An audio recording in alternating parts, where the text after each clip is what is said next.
హర హర మహాదేవ్. రావణుడు శివుడి దగ్గర తీసుకున్న ఆత్మలింగం ఇప్పుడు ఎక్కడుందో మీకు తెలుసా? ఎలాగైనా ఈ శివుడిని నా లంకకు తీసుకువెళ్ళాలి అని చెప్పి శివుడికి కఠోరమైన తపస్సు చేస్తాడు. అప్పుడు శివుడు ప్రత్యక్షమై, నీకు ఏం కావాలి రావణ అని అడుగుతాడు. నువ్వు నాతో పాటు లంకకి రావాలి అని అడుగుతాడు.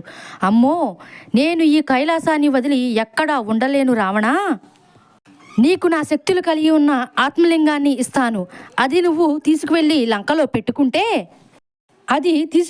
నీతో పాటు లంకలో పెట్టుకుంటే నువ్వు అమరుడు అయిపోతావు అని చెబుతాడు.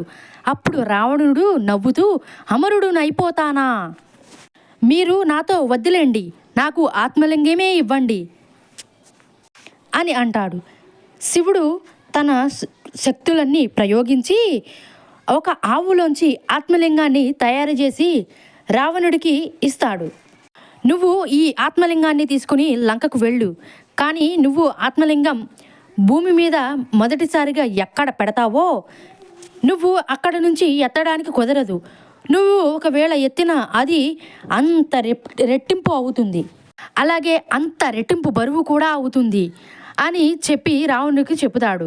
అప్పుడు రావణుడు, నేను ఎందుకు కింద పెడతాను స్వామి, దీన్ని నేను సునాయాసంగా తీసుకువెళతాను అని చెప్పి నవ్వుతూ చెబుతాడు.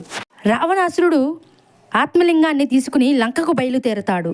శివుడు పార్వతీదేవికి నా ఆత్మలింగాన్ని రావణాసురుడికి ఇచ్చాను అని చెప్పగా పార్వతీదేవి గణేశుడికి జరిగిందంతా చెప్పి, నువ్వు ఎలాగైనా రావణాసురుడి దగ్గర ఆత్మలింగాన్ని కింద పెట్టేలాగా చేయాలి అని చెబుతుంది. వినాయకుడు తన మాయని ఉపయోగించి రాత్రి అయ్యేలాగా చేస్తాడు.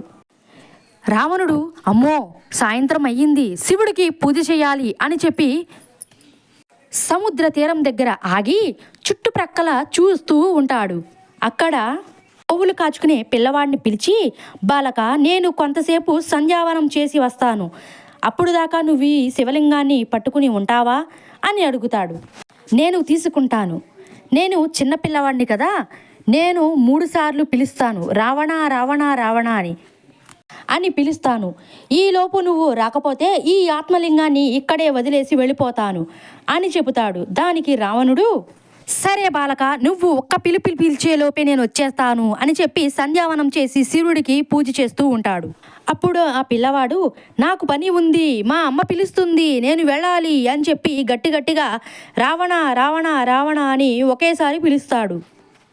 రావణుడు పూజ మధ్యలోంచి వస్తూ, బాలక ఆగు, వస్తున్నా అని చెప్పి వస్తుండగా ఆ బాలుడు ఆ ఆత్మలింగాన్ని అక్కడే కింద పెట్టి వెళ్ళిపోతూ ఉంటాడు.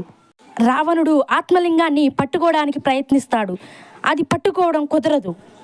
రావణుడు ఆత్మలింగాన్ని పట్టుకుని ఎంత ప్రయత్నించినా అది తీసుకోవడం కుదరదు.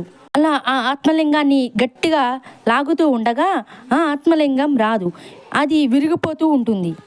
అలా కొన్ని మొక్కలు సద్దేశ్వర్, భువంతేశ్వర్, శ్వరేశ్వర్, మృదేశ్వర్, అలాగే స్వదేశ్వర్లో పడతాయి. అలాగే ఆ ఆత్మలింగం ఒక ఆవు నుంచి వచ్చింది కాబట్టి గోకర్ణ అని ఇప్పటికీ పిలుస్తారు.